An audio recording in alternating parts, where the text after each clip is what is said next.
نحمده ونصلي على رسوله الكريم اما بعد۔ حضرت ابو ہریرہ رضی اللہ عنہ سے روایت ہے اور بخاری اور مسلم شریف کی حدیث ہے کہ حضور نبی اکرم صلی اللہ علیہ وسلم ارشاد فرماتے ہیں کہ اگر مجھے اپنی امت پر مشقت کا خوف نہیں ہوتا تو میں انہیں دو باتوں کا حکم دیتا۔ فرمایا کہ ایک تو مسواک کرنے کا اور ایک عشاء کی نماز تاخیر سے پڑھنے کا، لیکن دونوں ہی معاملات اس انداز سے ہے کہ اگر مسواک وضو کے اندر فرض قرار دے دی جاتی، لازمی اور ضروری قرار دے دی جاتی، تو کوئی سفر میں ہے، کوئی کسی مجبوری کے اندر مبتلا ہے، مسواک اس کے پاس اس وقت موجود نہیں ہے، تو بہت سارے اس طرح کے معاملات زندگی میں آتے ہیں کہ جس میں انسان کہیں نہ کہیں مسائل سے دوچار ہوتا ہے اور مجبور ہوتا ہے، تو جب تک مسواک نہیں ادا ہوتی، عمل میں آتی، اس وقت تک وضو ادا نہیں ہوتا تو امت مشقت میں پڑ جاتی۔ اور عشاء کی نماز تاخیر سے پڑھنا یہ بھی امت کے اوپر بار تھا اور دشوار تھا، کیونکہ لوگ مشغلوں کے اندر ہوتے ہیں، لوگ تجارت کے اندر، اپنے مشاغل کے اندر، زراعت کے اندر، کاشتکاری کے اندر بہت سارے مشغلے ہیں جس میں صبح سے رات تک محنت کرتے ہیں، اور پھر اس کے بعد اگر وہ سو گئے اور نیند کا غلبہ ہو گیا تو تاخیر سے یعنی تہائی رات میں عشاء کی نماز کے لیے اٹھنا بہت مشکل ہوتا۔ اس لیے اللہ کے رسول صلی اللہ علیہ وسلم نے فرمایا کہ اول وقت سے پڑھ لیا کرو۔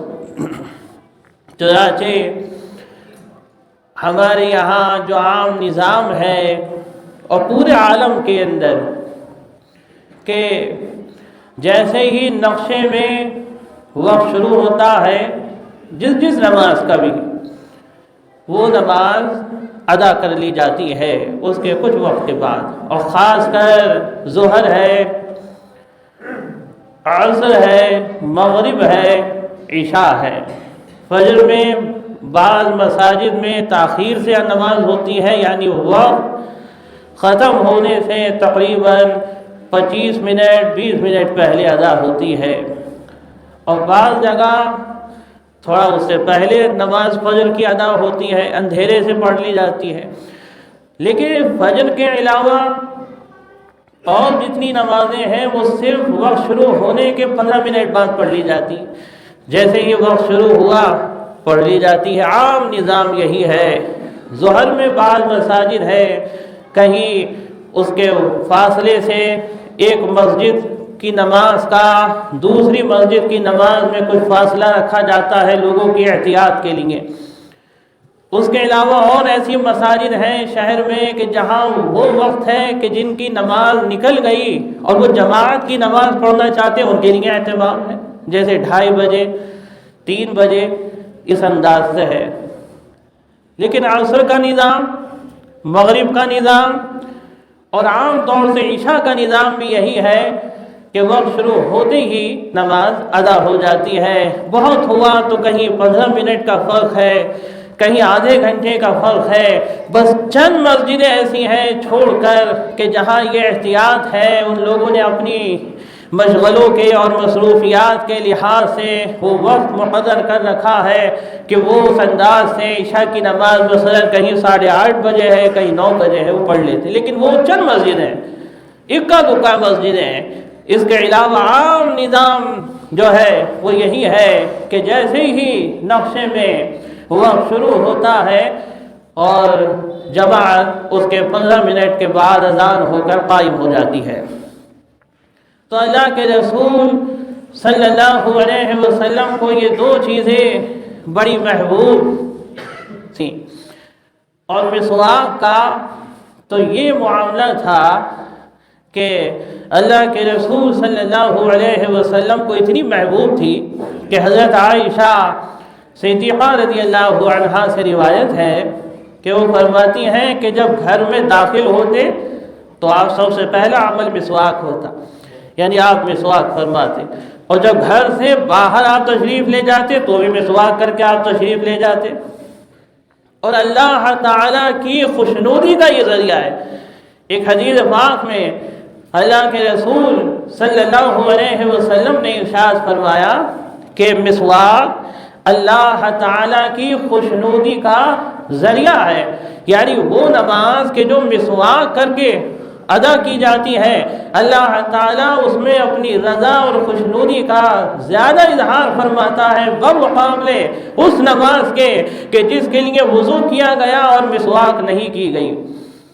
اور ایک حدیث پاک میں آتا ہے کہ اللہ کے رسول صلی اللہ علیہ وسلم نے خواب میں دیکھا، یہ عبداللہ ابن عمر رضی اللہ عنہما سے روایت ہے کہ حضور صلی اللہ علیہ وسلم نے خواب میں دیکھا کہ آپ مسواک کر رہے ہیں، دو شخص آئے، ایک ان میں بڑا تھا اور ایک چھوٹا تھا۔ حضور صلی اللہ علیہ وسلم نے مسواک چھوٹے کی طرف بڑھانا چاہیے، یعنی جو ان میں کا چھوٹا تھا اسے مسواک آپ نے دینا چاہیے۔ تو آپ سے یہ کہا گیا کہ چھوٹے کو نہیں بڑے کو دیجیے، اللہ کی طرف سے یا آپ کے لیے تلقین ہوئی کہ آپ بڑے کو دیجیے۔ تو حضور صلی اللہ علیہ وسلم نے چھوٹے کو نہ دے کر بڑے کو مسواک دے دی۔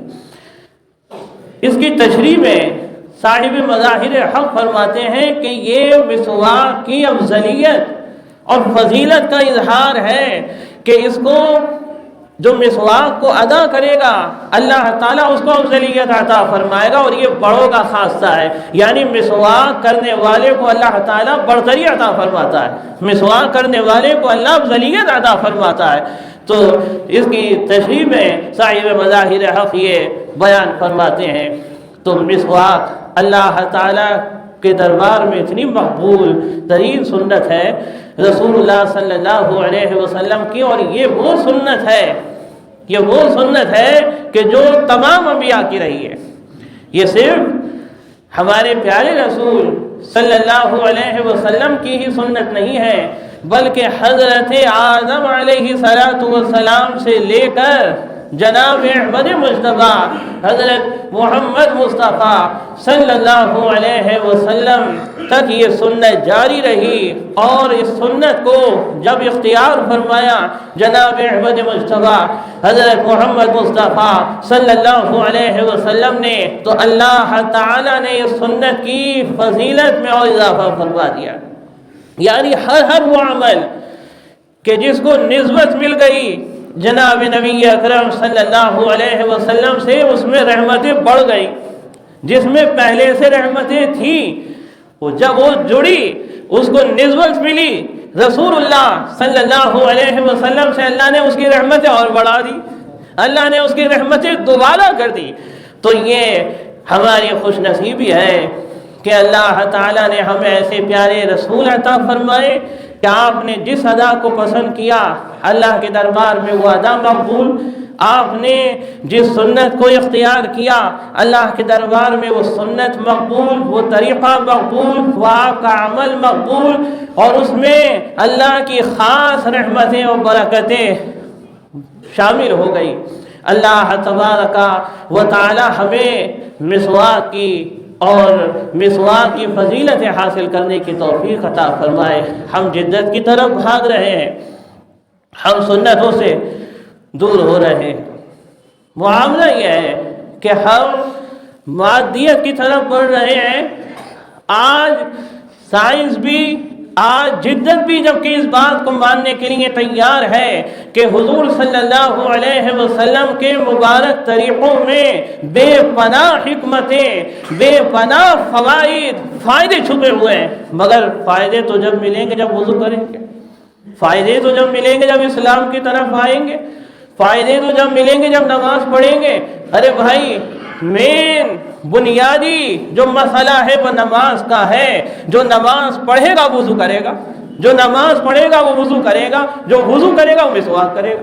جب وضو کرے گا تو اسے مسواک کی بھی فکر ہوگی، اسے سنت کی بھی فکر ہوگی، اسے اس بات کی فکر ہوگی کہ ہاں میرے پیارے رسول صلی اللہ علیہ وسلم کا یہ بھی محبوب طریقہ ہے جسے مسواک کہا جاتا ہے۔ پھر وہ مسواک کی فضیلت حاصل کرنے کے لیے، اس مبارک سنت کو اختیار کرنے کے لیے مسواک کا اہتمام کرے گا، مسواک مہیا کرے گا، مسواک اپنے ساتھ رکھے گا، مسواک کا اہتمام کرے گا۔ مسواک کی رحمتیں برکتیں اسے ملیں گی جو اس میں چھپی ہوئی ہیں، اللہ تبارک و تعالیٰ کی جانب سے اسے حاصل ہوں گی۔ اس لیے بھائی، نماز کی طرف آئیے، وضو کی طرف آئیے، پاکی کی طرف آئیے، طہارت کی طرف آئیے، اپنی مسجدوں کو آباد کیجئے۔ آج یہ سب دھوکہ ہے، یہ دنیا کی چکا چوندنیاں ہو، یا انسان کو پیسے کا نشہ ہو، یا صحت کا نشہ ہو، یا مکان کا نشہ ہو، یا اولاد کا نشہ ہو، یا اپنے عہدے کا نشہ ہو، یا مال و دولت کا نشہ ہو، یا اقتدار کا نشہ ہو، یہ سب دھوکے ہیں۔ ایک بخار آتا ہے، انسان کی صحت جواب دے جاتی ہے۔ ایک بخار آتا ہے، ایک جھٹکا اللہ کی طرف سے آتا ہے، آدمی بستر کے اوپر مقید ہو جاتا ہے، نہ چل سکتا نہ پھر سکتا۔ بڑا ناز تھا اپنی صحت پہ، بڑا گھمنڈ تھا، بڑا تکبر تھا، سب ختم ہو گئی اشارے میں۔ انسان کا ایک مال بھی ایک ایسا اتار چڑھاؤ آتا ہے کاروبار میں کہ سب نقصان ہو جاتا ہے، مال بھی ختم ہو گیا۔ ایک اللہ کی طرف سے ایسا جھٹکا آتا ہے، یہ ساری چیزیں ختم ہو جاتی ہیں۔ یہ سب دھوکہ ہے۔ اگر کوئی چیز باقی رہے گی تو اللہ جل شانہ وعظم نوالہ کی ذات ہے، اور اس کی ذات کے لیے جو ہم نے عمل کیا ہے وہی اللہ کے دربار میں لے کر جائیں گے، وہی اللہ کے دربار میں مقبول ہوگا، وہی کام آئے گا۔ یہ سب دھوکہ ہے۔ اللہ تعالیٰ اس دھوکے سے ہمیں بچائے۔ اللہ تبارک و تعالیٰ ہمیں یقین میں، ہمیں روشنی میں، ہمیں دین کی روشنی میں چلنے والا اور دین کی روشنی میں ہمیں زندگی گزارنے والا بنائے۔ اللہ تعالیٰ ہمیں مسواک کی فضیلتیں اور وضو کی فضیلتیں اور نمازوں کی فضیلتیں، رحمت برکتیں عطا فرمائے۔ آمین۔ وآخر دعوانا الحمدللہ رب العالمین۔